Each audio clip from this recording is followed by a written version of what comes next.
नमस्कार, मैं हूं आपके साथ नीरज और आप देख रहे हैं जेजेएन न्यूज।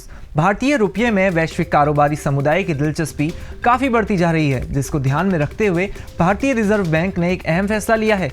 आरबीआई ने इंपोर्ट और एक्सपोर्ट में रुपये के जरिए भुगतान किए जाने का फैसला किया है। अब बाहरी देशों से भी रुपये के माध्यम से ही खरीद की जा सकेगी। आइए जानते हैं इसके बारे में विस्तार से।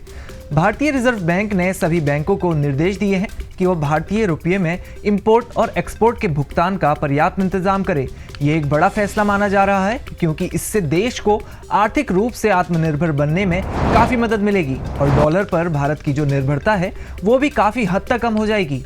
ये कदम इसलिए भी अहम है कि रुपये की कीमत अंतर्राष्ट्रीय स्तर पर लगातार गिर रही है। ऐसे में अगर भारतीय रुपये में अंतर्राष्ट्रीय भुगतान होगा तो रुपये की मान्यता और भी बढ़ेगी। रिजर्व बैंक ने एक परिपत्र में कहा है कि बैंकों को ये व्यवस्था लागू करने के पहले उसके विदेशी मुद्रा विभाग से पूर्व अनुमति लेना जरूरी होगा। आरबीआई का लक्ष्य वैश्विक व्यापार और भारतीय अर्थव्यवस्था को डी-डॉलराइज करना यानी कि डॉलर की अहमियत को कम करना होगा।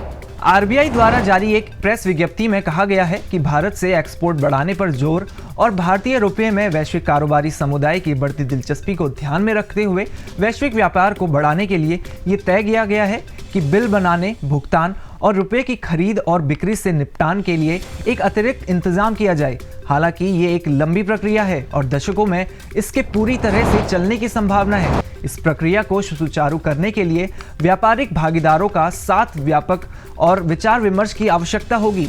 इस उपाय की सफलता इस बात पर निर्भर करेगी कि उनमें से कितने भारतीय रुपये में व्यापार करने के इच्छुक हैं। इसके साथ ही यूक्रेन पर आक्रमण के कारण रूस पर हाल ही में लगाए गए अमेरिकी प्रतिबंधों को देखते हुए भी ये कदम काफी कारगर साबित हो सकता है। अब देखना यह है कि ये प्रक्रिया कब तक पूरी तरह से सुचारू हो सकेगी, क्योंकि इसके सुचारू होने के बाद ही भारतीय अर्थव्यवस्था में काफी सुधार आने का अनुमान लगाया जा रहा है।